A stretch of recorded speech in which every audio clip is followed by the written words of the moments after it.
पहले ताला खोलो। हम हिंदू हैं। भारत माता की जय। মোদির ভগবানকে মনে পড়ে ভোটের সময়।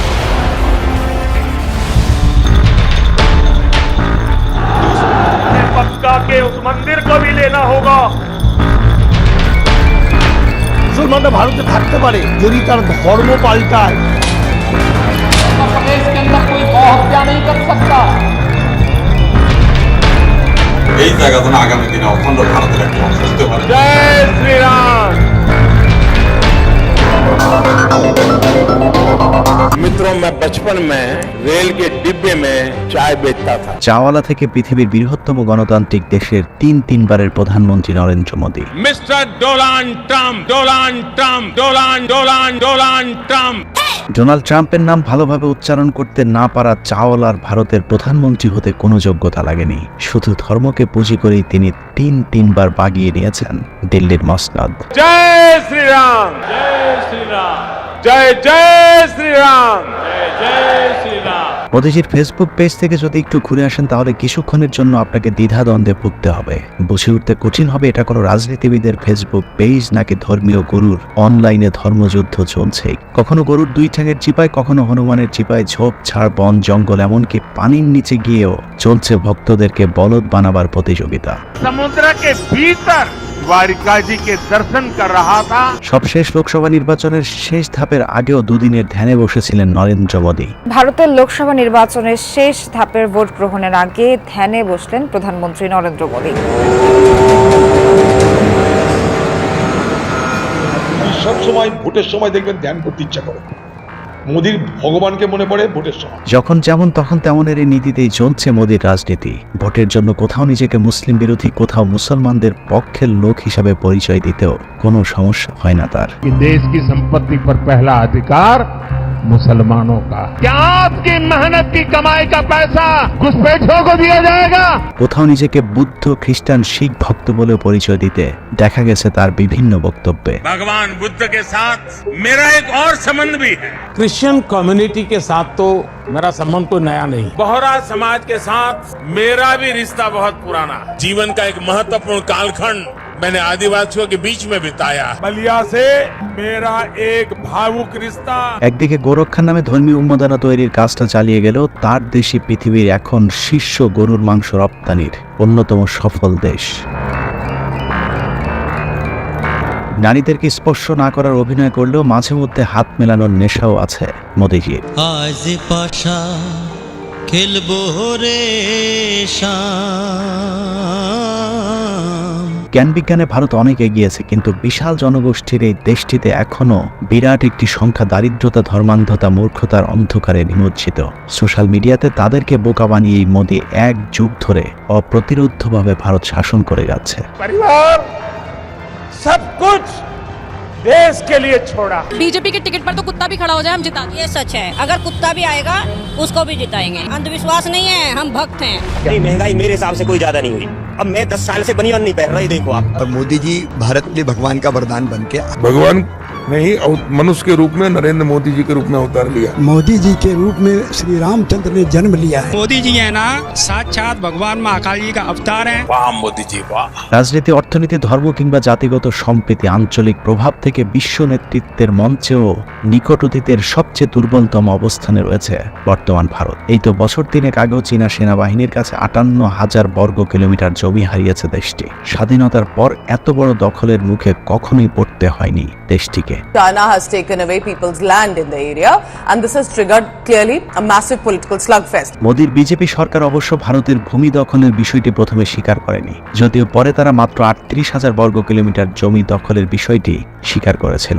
चाइना लद्दाख में भारत की लगभग 38,000 स्क्वायर किलोमीटर भूमि का अनधिकृत या कब्जा किए हुए। ঘটনা যখন পুরো ভারতে ছড়াছড়ি হয়, নরেন্দ্র মোদী আবারও তখন সোশ্যাল মিডিয়াতে সরব হয়। হেলিকপ্টারে সোজা চলে গিয়েছিলেন লাদাখ সীমান্তে। সেখানে থাকা সীমান্ত রক্ষীদের উদ্দেশ্যে রক্ত গরম করা গোমাতা কি জয় ভাষণে একটু চাঙ্গা করে আসবার চেষ্টা করেছিলেন।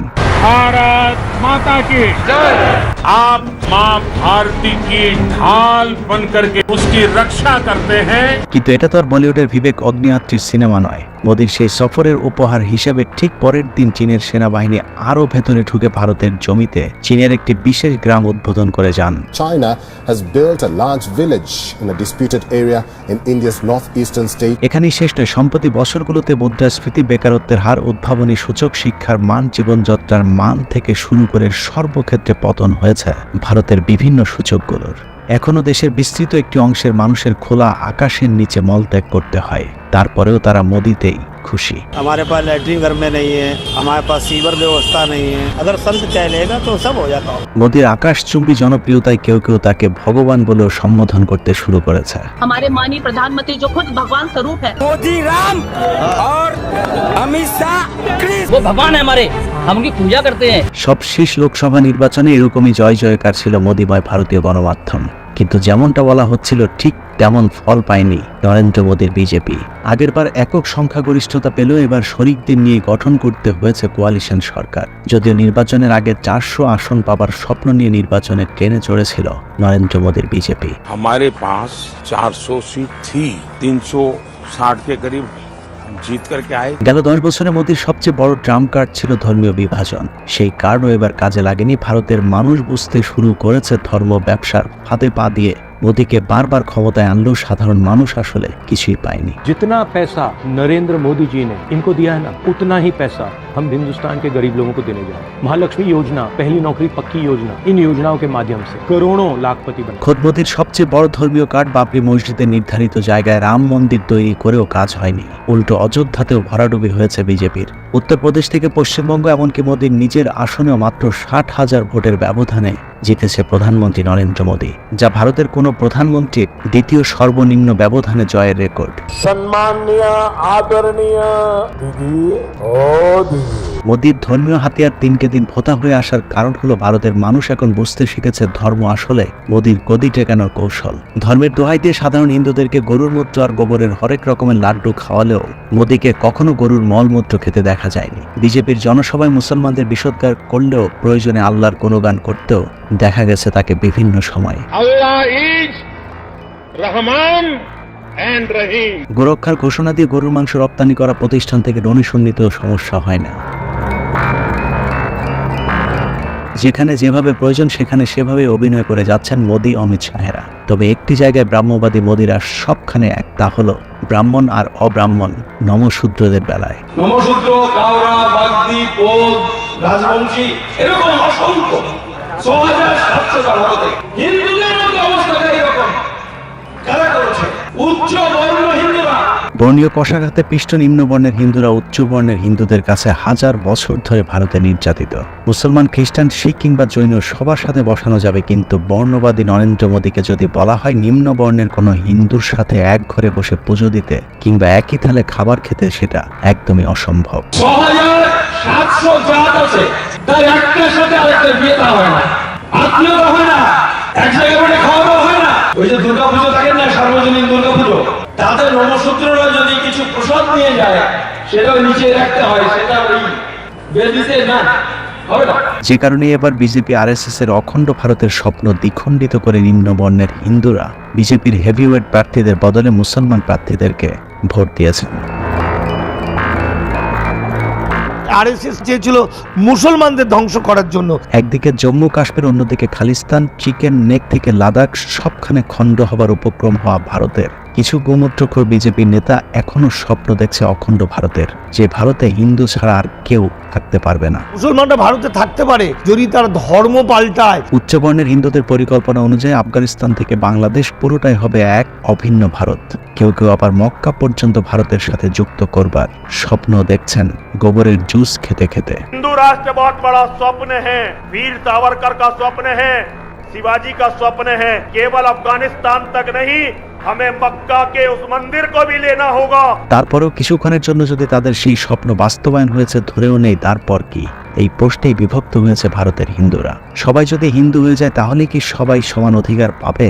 না, সব হিন্দুদের নিয়ে গড়া হিন্দুদের স্বপ্নের অখণ্ড ভারতেও থাকবে দুটো শ্রেণী, একটি ব্রাহ্মণ, অন্যটা নমশূদ্র, একটি আর্য, অন্যটি অনার্য, একদল শাসক, অন্য দল শোষিত, একদল প্রভু আর আরেক দল ভৃত্যের মতো।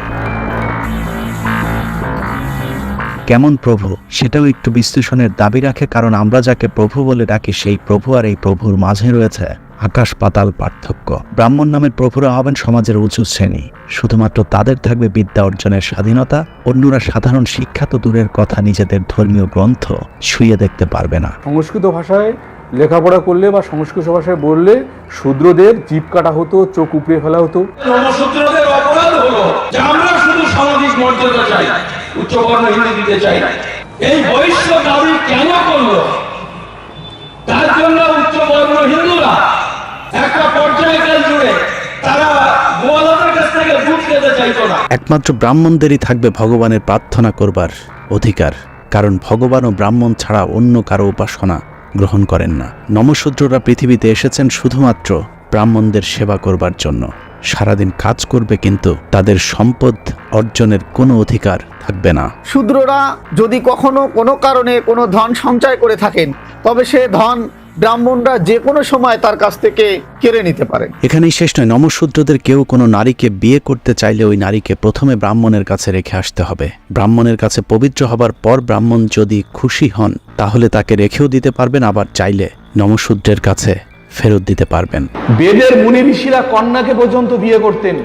বশিষ্ঠ বিয়ে করেন নিজের কন্যা শত্রুপাকে, জন্মুমুনি বিয়ে করেন কন্যা জাহ্নবীকে, স্বয়ং দেবরাজ ইন্দ্র বিয়ে করেন কন্যা উষাকে। এতক্ষণ যা শুনলেন তা শুনে নিশ্চয়ই আপনাদের আজগুবি গল্পের মতো মনে হচ্ছে, অথবা মনে করতে পারেন আমার পছন্দের কিছু হিন্দু ধর্মের মানুষের বক্তব্য হয়তো বেছে বেছে প্রচার করছে। কিন্তু না, এটা বানানো গল্প নয়, এটাই হিন্দুদের প্রধান ধর্মীয় গ্রন্থ মনুসংহিতা, মনুস্মৃতি বা ভগবান মনুর বাণী। হিন্দু ধর্মকে ছোট করবার জন্য নয়, বরং হিন্দুদের ধর্মীয় গ্রন্থ অনুযায়ী তাদের ধর্মীয় গুরুদের বিশ্লেষণ শুনলেই বুঝতে পারবেন যদি হিন্দুত্ববাদকে প্রতিহত করা না যায় তাহলে কতটা ভয়ঙ্কর অবস্থা অপেক্ষা করছে আমাদের সামনে। রামায়ণ মহাভারতের সীতা দ্রৌপদী এরা অজনী সন্তান। অজনী মানে কোনো জনিভেদ করে বেরোয়নি। বিজ্ঞান কি বলে, সায়েন্স কি বলে, অজনী সন্তান হতে পারে? মনুসংহিতা নিয়ে আমার বিশদ জ্ঞান নেই, তবে সম্প্রতি চরমপন্থী মোদির মনুসংহিতার আলোকে মনু সংবিধান প্রণয়নের ঘোষণা দেওয়ার পর যতটুকু জ্ঞানার্জনের সুযোগ পেয়েছে তার কিঞ্চিত শুনলে আপনারা নিজেদেরকে আবিষ্কার করবেন বর্বর মধ্যযুগীয় এক নির্যাতিত জনপদের বাসিন্দা হিসেবে। এই যে আর্য ধর্মটাকেই পরবর্তীকালে হিন্দু নাম দেওয়া হয়েছে এই শূদ্রদের দাস বানানোর জন্য। মনুসংহিতা বা মনুস্মৃতি নাম শুনে বুঝতে পারছেন এটা মনু নামে একজন মানুষের সংহিতা বা স্মৃতি থেকে সংকলন করা হয়েছে। হিন্দুদের বিশ্বাস অনুযায়ী মনু হচ্ছেন একজন ঋষি যার জন্ম হয়েছিল কমপক্ষে খ্রিস্টপূর্ব 2000 সালের আগের কোনো এক সময়ে, যে কারণে মনুসংহিতাকে হিন্দু ধর্মশাস্ত্রের সবচেয়ে প্রাচীনতম একটি ধর্মীয় গ্রন্থ হিসেবে দাবি করা হয়। 12টি অধ্যায় এবং 2683টি শ্লোক নিয়ে গঠিত এই গ্রন্থে মূলত হিন্দুদের জীবন বিধান ও রাষ্ট্র পরিচালনার সম্পর্কে কতিপয় নিয়মনীতি আরোপ করা হয়েছে, আর সেই নিয়মনীতির প্রতিটি পদে পদেই রয়েছে পারিবারিক, সামাজিক ও অর্থনৈতিক বৈষম্য। ভগবান মনু মনুসংহিতায় লিখেছেন শূদ্ররা জন্মই নিয়েছেন ব্রাহ্মণদের দাসত্ব করবার জন্য। মনুসংহিতার প্রথম অধ্যায়ের 31 নম্বর শ্লোকে বলা হয়েছে প্রজাপতি অর্থাৎ প্রজাদের পতি বা ভগবান তার শরীর দ্বিখণ্ডিত করে এক খণ্ডে নারী আরেক খণ্ডে পুরুষ তৈরি করেছেন। সে নারীর গর্ভে জন্ম নেয় এক পুরুষ সন্তান যার নাম বিরাট, আর বিরাটের ঔরসে জন্ম নেয় মনু। অতএব জন্মসূত্রে মনু হলেন ভগবানের নাতি অর্থাৎ ভগবানের বংশধর। সেই হিসেবে তিনি নিজেও নিজেকে ভগবান দাবি করেছেন। একমাত্র তার বংশধরই আর্য বা ব্রাহ্মণ জাতি। ব্রাহ্মণরাই হচ্ছে মনুসংহিতার একমাত্র অনুসারী। মূলত মনুর বাণী সংবলিত গ্রন্থকেই মনুসংহিতা বলা হয়। ভগবান মনু রচনা করেছেন মনুসংহিতা। একই গ্রন্থের 33 নম্বর শ্লোকে প্রজাপতির মুখ থেকে ব্রাহ্মণ, বাহু থেকে ক্ষত্রিয়, উরু থেকে বৈশ্য আর পা থেকে নিম্ন শ্রেণী বা নমশূদ্রের জন্মের কথা বলা হয়েছে। এরা বলল পিতামহ ব্রহ্মা মুখ থেকে ব্রাহ্মণের জন্ম হয়েছে, সে বেটা ছেলে, তারপরেও তার বাচ্চা হচ্ছে, তার মানে সে উপরেরটা বেটা ছেলে, ভেতর থেকে মেয়ে ছেলে। শুধু মনুসংহিতা নয়, হিন্দু ধর্মের প্রায় সবকটি প্রধান ধর্মগ্রন্থ অনুযায়ী এই 4টি শ্রেণীর কথা বলা হয়েছে। গীতার ছত্রে ছত্রে রয়েছে ব্রাহ্মণের আধিপত্য, আর সমাজ 3টে বর্ণই হচ্ছে সেখানে ছোট, ক্ষত্রিয় ছোট, বৈশ্য ছোট, শূদ্র ছোট। ঋগ্বেদের 10ম মণ্ডলের 90 সূক্তে মোট 16টি মন্ত্র রয়েছে। 1 নম্বর মন্ত্রে বলা হয়েছে পুরুষের সহস্র মস্তক, সহস্র চক্ষু, সহস্র চরণ। তিনি পৃথিবীকে সর্বত্র ব্যাপ্ত করে 10 অঙ্গুলি পরিমাণ অতিরিক্ত হয়ে অবস্থিত থাকেন। 12 নম্বর মন্ত্রে বলা হয়েছে এর মুখ হলো ব্রাহ্মণ, দুবাহু রাজন্য হলো অর্থাৎ দুবাহু ক্ষত্রিয় হলো, যা উরু ছিল তা বৈশ্য হলো অর্থাৎ উরু থেকেই বৈশ্যের জন্ম নিল, এবং দুচরণ থেকে শূদ্র হলো অর্থাৎ পা থেকে শূদ্রের জন্ম হয়েছে। অথর্ববেদের সপ্তম সূক্তের 1 নম্বর মন্ত্রে বলা হয়েছে, জগাত্মক পুরুষের ব্রাহ্মণ মুখরূপ অর্থাৎ ব্রাহ্মণ জাতি বিশিষ্ট পুরুষ এর মুখ থেকে উৎপন্ন হয়েছে। এরূপ ক্ষত্রিয় জাতি বিশিষ্ট পুরুষ এ যজ্ঞ পুরুষের বাহুদয়, বৈশ্য জাতীয় যজ্ঞ পুরুষের মধ্যভাগ অর্থাৎ বিস্তৃত উরুদয় এবং পদযুগল থেকে শূদ্র জাতি উৎপন্ন হয়েছে। যজুর্বেদের 31 অধ্যায়ের 11 নম্বর মন্ত্রে বলা হয়েছে, ব্রাহ্মণ এ প্রজাপতির মুখ থেকে উৎপন্ন হয়েছিল। ক্ষত্রিয়ের বাহুদয় থেকে উরুদয় থেকে বৈশ্য এবং পাদদয় থেকে শূদ্রের উৎপত্তি হয়েছিল। একইভাবে সামবেদেও একই কথা বলা হয়েছে। এভাবে জাত ভেদের কারণে ভারতের হিন্দুরা এ মুহূর্তে প্রায় 650 ভাগে বিভক্ত। এরই মধ্যে শিখ কিংবা মতুয়াদের মতো স্বতন্ত্র কিছু ধর্মীয় জনগোষ্ঠীও তৈরি হয়েছে, যারা নিজেদেরকে হিন্দু বলে পরিচয় দিতেও নারাজ। বৌদ্ধ ধর্ম, খ্রিস্টান ধর্ম, মুসলমান ধর্মের মতো একটা স্বতন্ত্র ধর্ম মতুয়া ধর্ম। পুরোহিততন্ত্রের যে অপকৌশল এবং যে ব্যবসা, সেইটা আমাদের ধর্মের মধ্যে নাই। মানুষের কোনো ভেদাভেদ নাই। ওই যাগযজ্ঞ পূজা পার্বণ বাদ দাও, মানুষের ভক্তি করো, মানুষের পূজা করো, মা বাবাকে ভক্তি করো। এর জন্য অবশ্য তাদেরকে মূল্য দিতে হয়েছে। মাঝে মধ্যে ভিন্ন মতাবলম্বীদের উপর আক্রমণ চালাচ্ছে হিন্দু মহাসভা, বিজেপি, RSS এর মতো কট্টর হিন্দুত্ববাদী সন্ত্রাসী গোষ্ঠীগুলো। দলপতিকে নামিয়ে নিয়ে তার জামা কাপড় ছিঁড়ে, ফোন নিয়ে, টাকা পয়সা সব নিয়ে নিয়েছে। এই যে মতুয়াদের উপর অত্যাচার, সেই অত্যাচারের জন্য আমাদের অবরোধ, যাতে এই ধরনের অত্যাচার নেক্সট টাইমে না হয়। হিন্দুদের এই ব্রাহ্মণ্যবাদ যে মোদির হাত ধরেই প্রথম ভারতবর্ষে এসেছে তা নয়। ভারত উপমহাদেশকে হিন্দুত্ববাদের ছায়ায় আনবার এই স্বপ্ন অনেক পুরাতন। হিন্দুদের প্রাচীন ধর্মীয় গ্রন্থ মনুসংহিতার দোহাই দিয়ে ভারত উপমহাদেশে প্রায় 4500 বছর ধরে নমশূদ্রদের উপর চলেছে অবর্ণনীয় নির্যাতন। এ কারণে আরবের মুসলমানেরা ভারতে আসার পর তাদের পোশাক, ধর্মীয় রীতিনীতি, ইসলাম ধর্মের সাম্য ও সম্প্রীতির সৌন্দর্য দেখে নমশূদ্ররা ঝাঁকে ঝাঁকে মুসলিম ধর্মে আসতে শুরু করেছিল। বলে রাখা ভালো, মুসলমানেরা আরব থেকে ভারতে এসেছিল ব্যবসার উদ্দেশ্যে, ধর্ম প্রচারের জন্য নয়। অত্যাচারে অতিষ্ঠ হয়ে তখন দেখেছে আমাদের মুসলমান হওয়া ভালো, কেননা মুসলমান হলে তারা তখন বাদশার জাত, রাজার জাত, তাদের উপরে আক্রমণ হচ্ছে না, তখন তারা মুসলমান হয়ে গেছে। তাহলে মুসলমান ব্রাহ্মণরা হয়নি। আরব থেকে মুসলমানেরা যখন এদেশে এসেছিলেন তখন তারা কাউকে জোর করে মুসলমান হতে বাধ্য করেনি, বরং তাদের ধর্মীয় আচার অনুষ্ঠান দেখে হিন্দুরা নিজেরাই মুসলমান ধর্ম গ্রহণ করেছিলেন। মুসলমানদের প্রায় একচ্ছত্র 1000 বছরের শাসন আমলে শক্তি প্রয়োগ করলে একজন হিন্দু ভারতবর্ষে খুঁজে পাওয়া যেত না। খালি ইন্ডিয়া নয়, সারা ওয়ার্ল্ডের ইতিহাস লিখেছে মুসলমানরা। মুসলিম শাসনের এক পর্যায়ে ভারত উপমহাদেশে মনুসংহিতার শাসন বন্ধ হয়ে শুরু হয় মুসলিম শাসন। মুসলমানদের শাসন চালু হলে দীর্ঘদিন ব্রাহ্মণদের ধর্ম ব্যবসা বন্ধ ছিল। এরপর মুসলমান শাসনের অবসান ঘটলে ব্রিটিশ আমলে মনুসংহিতার অনুসারী ব্রাহ্মণরা আবারও শুরু করে হিন্দু রাষ্ট্র গঠনের পরিকল্পনা। নমশূদ্র হিন্দুদের উপর আবারও শুরু হয় অবর্ণনীয় নির্যাতন।